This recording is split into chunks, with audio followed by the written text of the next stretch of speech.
Hi friends, welcome back to Ramya Ritu cooking channel. ನಾನಿವತ್ತು ಅಕ್ಕಿ ರೊಟ್ಟಿ ಜೊತೆ ಬದನೆಕಾಯಿ ಪಲ್ಯನ ಮಾಡ್ತಾಯಿದ್ದೀನಿ. ಇದಕ್ಕೆ ಒಂದು 4-5 ಗುಂಡು ಬದನೆಕಾಯಿ ಮತ್ತು ಒಂದೆರಡು ಉದ್ದ ಬದನೆಕಾಯಿ ಎರಡನ್ನೂ ಹೆಚ್ಚಿ ಸಣ್ಣದಾಗಿ ಹೆಚ್ಚಿ ನೀರಲ್ಲಿ ಹಾಕಿ ಇಟ್ಕೊಂಡಿದ್ದೀನಿ.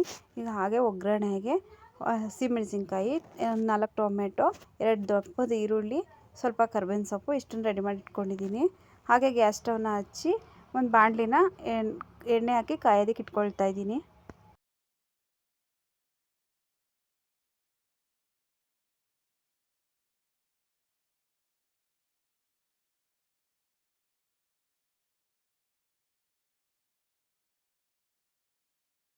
ಎಣ್ಣೆ ಬಿಸಿ ಆದಮೇಲೆ ಸ್ವಲ್ಪ ಸಾಸಿವೆ ಮತ್ತು ಕರಿಬೇವನ್ನ ಹಾಕ್ಕೊಳ್ತಾ ಇದ್ದೀನಿ. ಕರಿಬೇವೆಲ್ಲ ಸಿಡಿದಾದ್ಮೇಲೆ ಈರುಳ್ಳಿ ಮತ್ತು ಹಸಿಮೆಣಸಿನ್ಕಾಯಿ,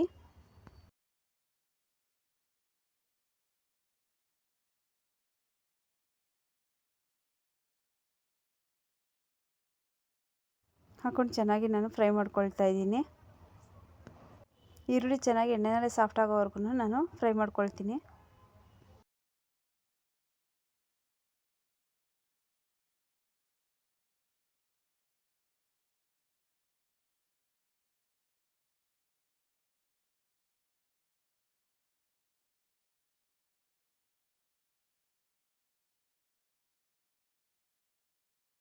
ಈಗ ಈರುಳ್ಳಿ ಚೆನ್ನಾಗಿ ಸಾಫ್ಟ್ ಆದಮೇಲೆ ಹೆಚ್ಚಿಟ್ಕೊಂಡಿರೋಂಥ ಬದನೆಕಾಯಿ ಪೀಸ್ಗಳನ್ನೆಲ್ಲ ಹಾಕ್ಕೊಳ್ತಾ ಇದ್ದೀನಿ.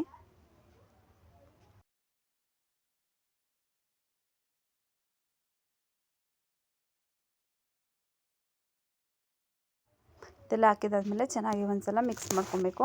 ಇದು ಕೂಡ ಎಣ್ಣೆನಲ್ಲೇ ಸ್ವಲ್ಪ ಹೊತ್ತು ಚೆನ್ನಾಗಿ ಹುರ್ಕೊಬೇಕಾಗುತ್ತೆ ಬದನೆಕಾಯಿನ.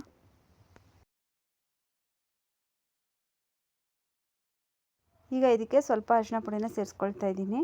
ಸೇರಿಸಿದಾದ್ಮೇಲೆ ಇದನ್ನು ಕೂಡ ಸೇರಿಸಿ ಒಂದ್ಸಲ ಚೆನ್ನಾಗಿ ಫ್ರೈ ಮಾಡ್ಕೊಳ್ಳಿ.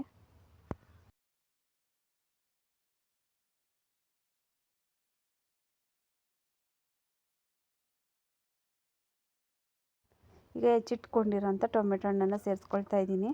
ಈಗ ಇದನ್ನು ಸೇರಿಸಿದಾದ್ಮೇಲೆ ಚೆನ್ನಾಗಿ ಒಂದ್ಸಲ ಫ್ರೈ ಮಾಡ್ಕೊಳ್ಳಿ.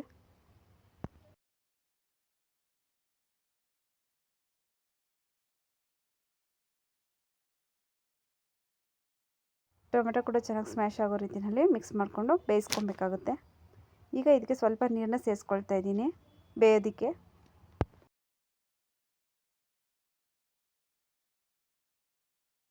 ಈಗ ಇದಕ್ಕೆ 1 ಸ್ಪೂನ್ ಸಾಂಬಾರು ಪುಡಿನ ಸೇರಿಸ್ಕೊಳ್ತಾ ಇದ್ದೀನಿ. ಸಾಂಬಾರು ಪುಡಿ ಸೇರಿಸಿದ್ಮೇಲೆ ಚೆನ್ನಾಗಿ ಒಂದ್ಸಲ ಮಿಕ್ಸ್ ಕೊಡಿ.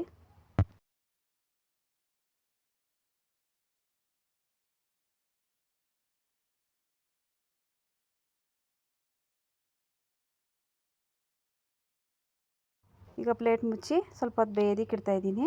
ನೋಡಿ, ಇವಾಗ ಚೆನ್ನಾಗಿದು ಬೇಯ್ತಾ ಇದೆ.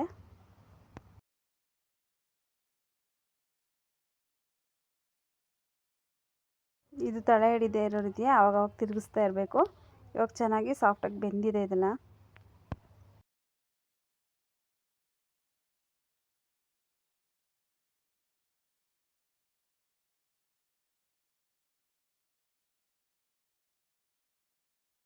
ಇದಕ್ಕಿಂತ ಸ್ವಲ್ಪ ಉಪ್ಪನ್ನ ಸೇರಿಸಿ ಹಾಗೆ ಕುದಿಸ್ಕೊಳ್ತಾ ಇದ್ದೀನಿ, ಅಂದರೆ ಬೇಯಿಸ್ಕೊಳ್ತಾ ಇದ್ದೀನಿ.